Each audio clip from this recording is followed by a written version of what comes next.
December 5th, 1945, 2:10 p.m., Fort United States.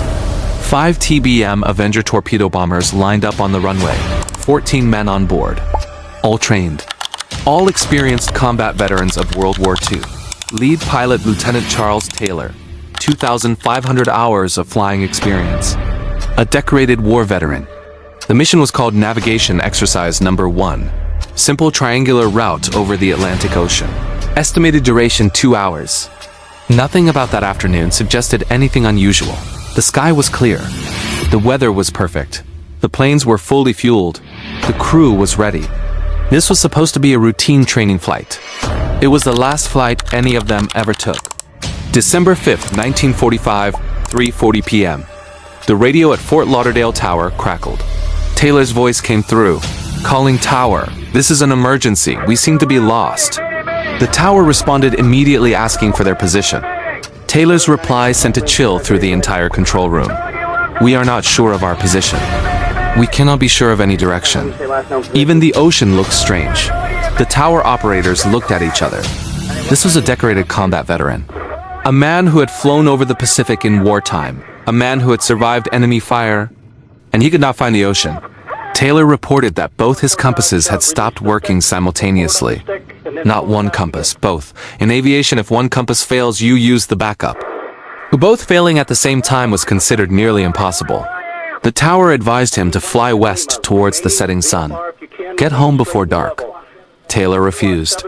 He believed he was flying over the Florida Keys southwest of Miami. He turned his entire squadron north. But Taylor was not over the Florida Keys.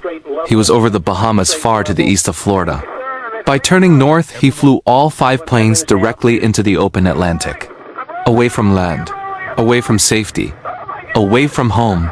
Another pilot in the squadron, Captain Edward Powers, broke radio silence.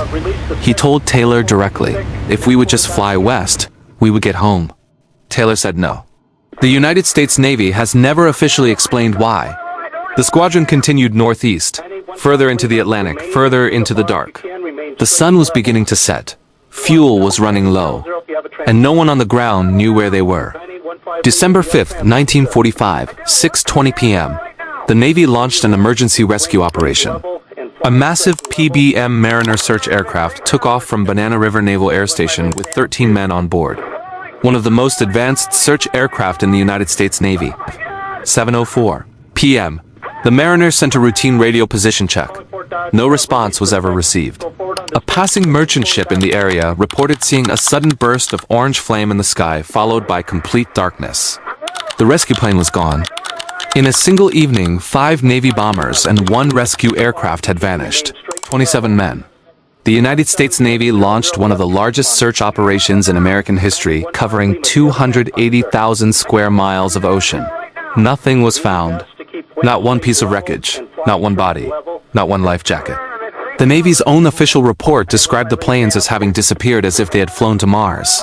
Not crashed. Not sank. Disappeared. Flight 19 has never been found to this day.